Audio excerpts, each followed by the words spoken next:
ಚರ್ಚೆ ಮಾಡಿದೆವು, ಮನವಿ ಸಲ್ಲಿಸಿದೆವು. ಆದರೂ ಕೂಡ ನಮ್ಮ ಮುಖ್ಯಮಂತ್ರಿಗಳು ಯಾವುದಕ್ಕೂ ಕರೆ ಕೊಡ್ತಾ ಇಲ್ಲ, ಈಗ ಕೊಡ್ತಾ ಇಲ್ಲ. ಅದಕ್ಕೆ ನಮ್ಮ ಕೇಂದ್ರ ಸಮಿತಿಯ ಬೆಂಗಳೂರು ವಲಯದವರು, ಜಂಟಿ ಕ್ರಿಯಾ ಸಮಿತಿಯವರು ತೀರ್ಮಾನ ತಗೊಂಡು ದಿನಾಂಕ 15/10/25ರಿಂದ 19/10/25 ಬೆಳಗ್ಗೆ 10 ಗಂಟೆಯಿಂದ ಸಾಯಂಕಾಲ 5 ಗಂಟೆವರೆಗೂ ಉಪವಾಸ ಸತ್ಯಾಗ್ರಹ, ಪ್ರತಿದಿನ 25 ದಿನ ಉಪವಾಸ ಮಾಡಬೇಕಂತ ತೀರ್ಮಾನ ಕೈಗೊಂಡಿದೆ ಬೆಂಗಳೂರು. ಅವರ ಆದೇಶದಂತೆ ಇವತ್ತು ಪತ್ರಿಕಾಗೋಷ್ಠಿ ಮಾಡಿ 15ನೇ ತಾರೀಕಿನಿಂದ ಸರಳಿ ಪ್ರಕಾರ 25 ದಿನ ಉಪವಾಸ ಕೊಡ್ತೀವಿ. ಅಲ್ಲದೆ ದಿನ 25 ದಿನ 5 ದಿನ ಕೊಡ್ತೀವಿ, 15ರಿಂದ 19ರವರೆಗೆ. ಇದನ್ನು ತಾವು ಈಗಾಗಲೇ ತಮ್ಮ ಉದ್ದೇಶ ಭಾಳ ಮಾತಾಡಿ ಭಾಳ ಪತ್ರಿಕಾಗೋಷ್ಠಿ ಕರೆದಿವಿ. ಅದು ಸರ್ಕಾರ ಯಾಕೋ ಕಿಳ್ಕೊಡ್ತಾ ಇಲ್ಲ. ಸರ್ಕಾರ ಬಡದೆಬ್ಬಿಸ್ಬೇಕಂದ್ರೆ 4ನೇ ಮಾಧ್ಯಮ ಆದಂಥ ಪತ್ರಿಕಾಗೋಷ್ಠಿ, ಮಾಧ್ಯಮ ಎಷ್ಟು ಶಕ್ತಿ ಇದೆ ಅಷ್ಟು ಯಾರನ್ನೂ ಶಕ್ತಿ ಇಲ್ಲ. ಕೊನೆ ಹಂತಕ್ಕೆ ಮಾಧ್ಯಮದಲ್ಲಿ ನಾವು ಕಳಕಳಿ ಮಾಡ್ತಾ ಇದ್ದೀವಿ, ವಿನಂತಿ ಮಾಡ್ತಾ ಇದ್ದೀವಿ. ನಮ್ಮ ಮನವಿಯನ್ನು ಸರ್ಕಾರಕ್ಕೆ ಬಡದೆಬ್ಬಿಸ್ಬೇಕು. ಅದು ಯಾಕೆ ಸರ್ಕಾರ ಬಡದೆಬ್ಬಿಸ್ಬೇಕು ಗೊತ್ತಾಗ್ತಾ ಇಲ್ಲ.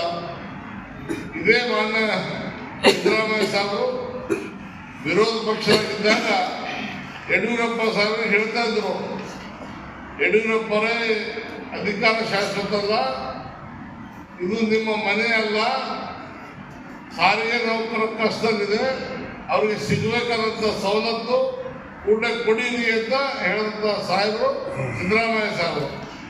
ಈಗ ಅದೇ ಸಿದ್ದರಾಮಯ್ಯ ಸಾಹೇಬರು ಅಧಿಕಾರದಲ್ಲಿ ಬಂದಾರ, 2 ವರ್ಷ ಬರೆಯಿತು ಅಧಿಕಾರ ಇದ್ದಾರ, ಅವರೇ ಊಟ ಹೊಡ್ತಾ ಇದ್ದಾರ.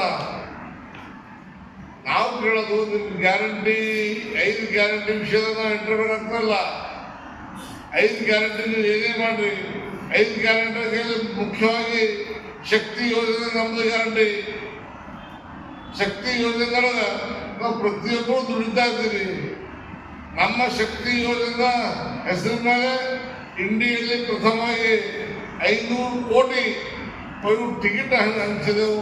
500 ಕೋಟಿವರೆಗೂ ಹೆಣ್ಮಕ್ಳು ಪ್ರಯಾಣ ಮಾಡಿದಾರಂತ ದೊಡ್ಡದಾಗಿ ಭಾಷಣ ಮಾಡಿದ್ರು, ದೊಡ್ಡದಾಗಿ ಫಂಕ್ಷನ್ ಮಾಡಿದ್ರು.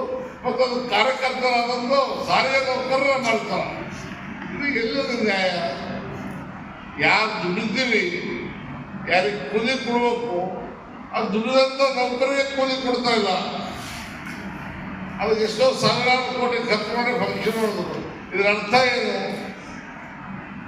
ಮಾನ್ಯ ಸಿದ್ದರಾಮಯ್ಯ ಸಾಹೇಬರಿಗೆ ಮನವಿ ಮಾಡ್ತೀವಿ, ದಯವಿಟ್ಟು ನಮ್ಮ ಕರೆಗೆ ಹೋಗ್ಬಿಟ್ರು ಮತ್ತು ನಾವು ಸ್ಟ್ರೈಕಿಂಗ್ ಮಾಡೋದಕ್ಕಿಂತ ಮೊದಲೇ ನಾವು ಎಚ್ಚೆತ್ತು ನಮ್ಮ ಹಿರಿಯ ಪದಾಧಿಕಾರಿಗಳು ಕರೆದು ಮಾತಾಡಿ ಬಗೆಹರಿಸ್ಕೊಂಡು ಕೇಳಿಕೊಂಡು ನನ್ನ ಮಾತು. ಜೈ ಹಿಂದ್. ನಮಸ್ಕಾರ, ನಾನು ರಾಮಚಂದ್ರ ಹೇಳಕರ್, KKRDC SC/ST ಅಸೋಸಿಯೇಷನ್ ವಲಯ ಪ್ರಧಾನ ಕಾರ್ಯದರ್ಶಿ.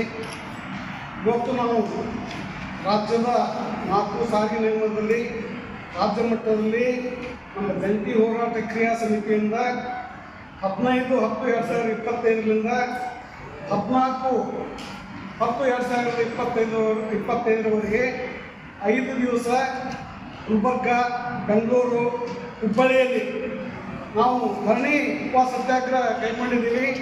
ಇದರ ಹಿನ್ನೆಲೆ ಯಾಕೆ ಸತ್ಯಾಗ್ರಹ ಕೈಗೊಂಡಿವಿ ಅಂದ್ರೆ, ನಮ್ಮ 1/1/23ರಿಂದ ವೇತನ ಪರಿಷ್ಕರಣೆ ಆಗಬೇಕಾಗಿತ್ತು, ಆಗಿದೆ. ಅದು ಯಾವಾಗಾಯಿತು? ಮಾರ್ಚ್ 2023 ಆಯಿತು. ಅವಾಗಿಂದು ಮಾರ್ಚ್ದಲ್ಲಿ 1/1/23 ಜಾರಿ ಆಗಬೇಕಂದ್ರೆ ಮಾರ್ಚ್ 23 ಆಯಿತು. 38 ತಿಂಗಳ ಅರಿಯಸ್ ಕೊಡಬೇಕಾಗಿತ್ತು. ಅವ್ರು ಕೊಡ್ತೀವಿ ಅಂತ ಹೇಳಿದ್ರು. ತದನಂತರ 1/1/24 ವೇತನ ಪರಿಷ್ಕರಣೆ ಆಗಬೇಕಾಯ್ತು. 4 ವರ್ಷಕ್ಕೊಮ್ಮೆ ನಾವು ವೇತನ ಪರಿಷ್ಕರಣೆ ಆಗ್ತದೆ. 1988ರಿಂದ 1/1/20ವರೆಗೆ ಸತತವಾಗಿ 4 ವರ್ಷಕ್ಕೊಮ್ಮೆ ವೇತನ ಪರಿಷ್ಕರಣೆ ಮಾಡಿದ್ದಾರೆ. ಆದರೆ ಈಗ 24ರ ವೇತನ ಪರಿಷ್ಕರಣೆ 38 ತಿಂಗಳು ನಮ್ದೇನು ವೇತನ ಬಾಕಿ ಕೊಡ್ರಿ, ಹಿಂಬಾಕಿ ಅರಿಯಸ್ ಕೊಡ್ರಿ ಅಂದ್ರೆ ಈ ರಾಜ್ಯದ ಮುಖ್ಯಮಂತ್ರಿಗಳಾದ ಸಿದ್ದರಾಮಯ್ಯ ಸಾಹೇಬರು ಇಲ್ಲ, ನಿಮ್ದು 2023ರಲ್ಲಿ ಅಗ್ರಿಮೆಂಟ್ ಆಗಿದೆ, ನಿಮ್ಮದು ಇನ್ನೂ 4 ವರ್ಷ ಅಂದರೆ 27 ಜನವರಿಗೆ ಆಗ್ತಂತೇಳಿ ಇವತ್ತು ಒಂದು ಗೊಂದಲ ಸೃಷ್ಟಿ ಮಾಡಿದ್ದಾರೆ. ಈ ವಿಷಯ ಕುರಿತು ನಮ್ಮ ರಾಜ್ಯ ಮಟ್ಟದ ನಾಯಕರು ಶ್ರೀಮಾನ್ ಸಿದ್ದರಾಮಯ್ಯ ಸಾಹೇಬರೊಂದಿಗೆ ಸಭೆ ನಡೆಸಿ ಮನವರಿಕೆ ಮಾಡೋದಕ್ಕೆ ಕೂಡ ಅವ್ರು ಒಪ್ಪಿಲ್ಲ. ಅದಕ್ಕೋಸ್ಕರ 5/8/25ರಂದು ನಮ್ದು ಅನಿರ್ದಿಷ್ಟ ಮುಷ್ಕರನ್ನು ಡಿಕ್ಲೇರ್ ಮಾಡಿದೆವು. ಆದರೆ ಅವತ್ತು ಕೋರ್ಟ್ ಮುಖಾಂತರ ಮಧ್ಯಸ್ಥಿಕೆ ವಹಿಸಿ 1 ದಿನದ ಏನು ಸ್ಟೇ ಕೊಡ್ತು. ಹೀಗಾಗಿ ನಾವು ಮುಂದಿನ ದಿನದಲ್ಲಿ ಕೋರ್ಟ್ ಆದೇಶ ಪ್ರಕಾರ ಕಾರ್ಮಿಕ ಆಯುಕ್ತರು ಸರ್ಕಾರ ಮತ್ತು ಸಂಘಟನೆ ಕೂಡಿಕೊಂಡು ಬಗೆಹರಿಸಲು ಅಂತ ಹೇಳಿದ್ರು. ಆದರೆ 2 ಸಲ ಸಂಧಾನ ಸಭೆ ಆಯಿತು, ಯಾವುದೇ ತೀರ್ಮಾನ ಕೈಗೊಂಡಿಲ್ಲ. ಅದರ ಒಂದು ಎಚ್ಚರಿಕೆಗಾಗಿ ಮುಂದಿನ ದಿನದಲ್ಲಿ 4 ಸಾರಿಗೆ 3 ಸಾರಿಗೆ 4 ಸಾರಿಗೆ ನಿಗಮಗಳು ನಮ್ಮ ಗುಲ್ಬರ್ಗ, ಹುಬ್ಬಳ್ಳಿ ಮತ್ತು ಕಲಬುರಗಿಯಲ್ಲಿ 5 ದಿವಸ ಉಪವಾಸ ಸತ್ಯಾಗ್ರಹ ಕೈಗೊಂಡಿದ್ದೀವಿ. 5 ದಿವಸ ಪ್ರತಿದಿನ 25 ಕಾರ್ಮಿಕ ಮುಖಂಡರು ಈ ಉಪವಾಸ ಸತ್ಯಾಗ್ರಹದಲ್ಲಿ ಪಾಲ್ಗೊಳ್ತಾ ಇದ್ದೀವಿ. ಒಂದು ವೇಳೆ ಈ ನಮ್ಮ 5 ದಿವಸದಲ್ಲಿ ಯಾವುದೇ ಪ್ರತಿಕ್ರಿಯೆ ಸರ್ಕಾರ ನೀಡಲಿಲ್ಲ, ಮಾತಾಡಲಿಲ್ಲ, ನಮ್ದೇನು ಬೇಡಿಕೆ ಈಡೇರಿಸಲಿಲ್ಲ, ಖಂಡಿತವಾಗಿ ಮುಂದೆ ನಮ್ಮ ನಾಯಕರು ಸರ್ಕಾರ ಬಿಸಿ ಮುಟ್ಟೋದು ಖಂಡಿತ. ಅದಕ್ಕೆ ಸರ್ಕಾರ ಇವತ್ತು ಎಚ್ಚೆತ್ತುಕೊಂಡು ಸಾರಿಗೆ ಮಂತ್ರಿಗಳು, ಮಾನ್ಯ ಮುಖ್ಯಮಂತ್ರಿಗಳು ನಮ್ಮ ಬೇಡಿಕೆ ಈಡೇರಿಸಿ ನಮಗೆ ಸಿಗಬೇಕಾದಂಥ 38 ತಿಂಗಳ 1/1/24 ವೇತನ ಪರಿಷ್ಕರಣೆ ಜಾರಿ ಮಾಡಲು ಈ ಪತ್ರಿಕಾಗೋಷ್ಠಿ ಮುಖಾಂತರ ನಾವು ಇವತ್ತು ಏನದ ಬೆಳೆದಪ್ಪಿಸುವಂಥ ಎಚ್ಚರಿಕೆ ನೀಡ್ತಾ ಇದ್ದೀವಿ. ಅದಕ್ಕೆ ದಯಮಾಡಿ ತಮ್ಮೆಲ್ಲ ಪತ್ರಿಕಾ ಪ್ರತಿನಿಧಿಗಳು ನೆನೆಸ್ಕೊಳ್ತೇವೆ.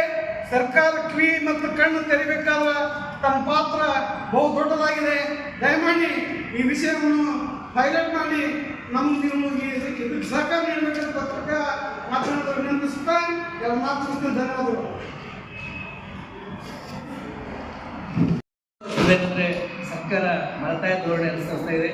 ರಾಜ್ಯ ಸರ್ಕಾರ ನೌಕರರಿಗೆ ಒಂದು ರೀತಿ ಸೌಲಭ್ಯಗಳು, ಇನ್ನೊಂದು ಕಡೆ KSRTC 4 ನಿಗಮಗಳ ನೌಕರರಿಗೆ ಸೌಲಭ್ಯಗಳು ನೀಡ್ತಾ ಇದೆ. ಈ ಒಂದು ಹಿನ್ನೆಲೆಯಲ್ಲಿ ಆಗಸ್ಟ್ 5ರಂದು ಮುಷ್ಕರ ಮಾಡಿದ್ವಿ. ಹೈಕೋರ್ಟ್ನಲ್ಲಿ PI ಹಾಕಿದ್ರಿಂದ ಹೈಕೋರ್ಟ್ನ ಆದೇಶಕ್ಕೆ ಹೊಡೆದು ನಾವು ಆ ಒಂದು ಮುಷ್ಕರವನ್ನು ಸ್ಟಾಪ್ ಮಾಡಿದ್ವಿ. ಆನಂತರ ಕೆಲವು ಮಾತಾಡಿ ಬಗೆಹರಿಸುವಂತ ಭರವಸೆ ಕೊಟ್ಟಿದ್ದು, ಆ ಭರವಸೆ ಇನ್ನೂ ಕೂಡ ಭರವಸೆ ಆಗಿದೆ. ಆ ಒಂದು ಹಿನ್ನೆಲೆಯಲ್ಲಿ ಇವತ್ತು ಕಾರ್ಮಿಕರು ಬಹಳ ಆಕ್ರೋಶಕ್ಕೊಳಗಾಗಿದ್ದಾರೆ. ಒಂದು ಕಡೆ ಬೆಲೆ ಗಗನಕ್ಕೆ ಏರ್ತಾ ಇದೆ. ಇಂಥ ಒಂದು ಸಂದರ್ಭದಲ್ಲಿ ಸರ್ಕಾರಕ್ಕೆ ಅದು ಮಾತಾಡಿಲ್ಲ ಅಂತ ತಿಳ್ಕೊಂಡು ಸರ್ಕಾರದ ಗಮನ ಸೆಳೆಯಲಿಕ್ಕೆ ಇದೇ ತಿಂಗಳ 15ನೇ ತಾರೀಕಿನಿಂದ 19ವರೆಗೂ ಉಪವಾಸ ಸತ್ಯಾಗ್ರಹ ಗುಲ್ಬರ್ಗ, ಬೆಂಗಳೂರು ಮತ್ತು ಹುಬ್ಬಳ್ಳಿಯಲ್ಲಿ ನಡೀತಾ ಇದೆ. ಆ ಒಂದು ಉಪವಾಸ ಸತ್ಯಾಗ್ರಹದಲ್ಲಿ ನಮ್ಮ KKRTCಯ 9 ವಿಭಾಗಗಳ ನೌಕರರು ಪ್ರತಿದಿನ 25ರಂತೆ ಬಂದು ಉಪವಾಸ ಸತ್ಯಾಗ್ರಹದಲ್ಲಿ ಭಾಗವಹಿಸ್ತಾರೆ. ಸರ್ಕಾರಕ್ಕೆ ಅವರು ಮಾತಾಡಿ ಬಗೆಹರಿಸಬೇಕು. ಇಲ್ಲದೇ ಇದ್ದರೆ ಮುಂದೆ ಮತ್ತೆ ಉಗ್ರವಾದ ಹೋರಾಟ JDK ಹಮ್ಮಿಕೊಳ್ಳುವ ದಿಶೆಯಲ್ಲಿ ನಮ್ಮಲ್ಲಿ ವಿನಂತಿ ಮಾಡ್ತೀವಿ.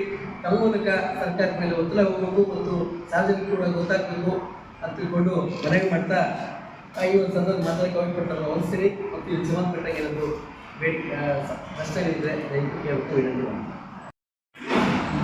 4 ರಾಜ್ಯದಿಂದ 3 ರಾಜ್ಯದಿಂದ ಹೆಚ್ಚಿಗೆ ಜನವರಿ 2023 ಸರ್ KKRTCಗೆ 638 ಕೋಟಿ ರೂಪಾಯಿ ಬಾಕಿ ಕೊಡಬೇಕು ಸರ್. 638 ಕೋಟಿ 4 ಕಾರ್ಮಿಕರಿಗೆ ಸೇರಿಸ್ಬಿಟ್ಟು 3,000 ಹೆಚ್ಚು ಕೋಟಿ ಅಮೌಂಟ್ ಕೊಡಬೇಕು ಸರ್. ಬಾಕಿ ಇದೆ ಸರ್ಕಾರದಿಂದ ಬರುವಂಥ ಈ ಸ್ಟೇಟ್ ವೈಡ್ 4 ಕಾರ್ಮಿಕರಿಗೆ ಸರ್. ಸ್ಟೇಟ್ ವೈಡ್ 3,000 ಹೆಚ್ಚಿಗಿದೆ ಸರ್. ಕರ್ನಾಟಕದಲ್ಲಿ KKRTCಗೆ 638 ಕೋಟಿ.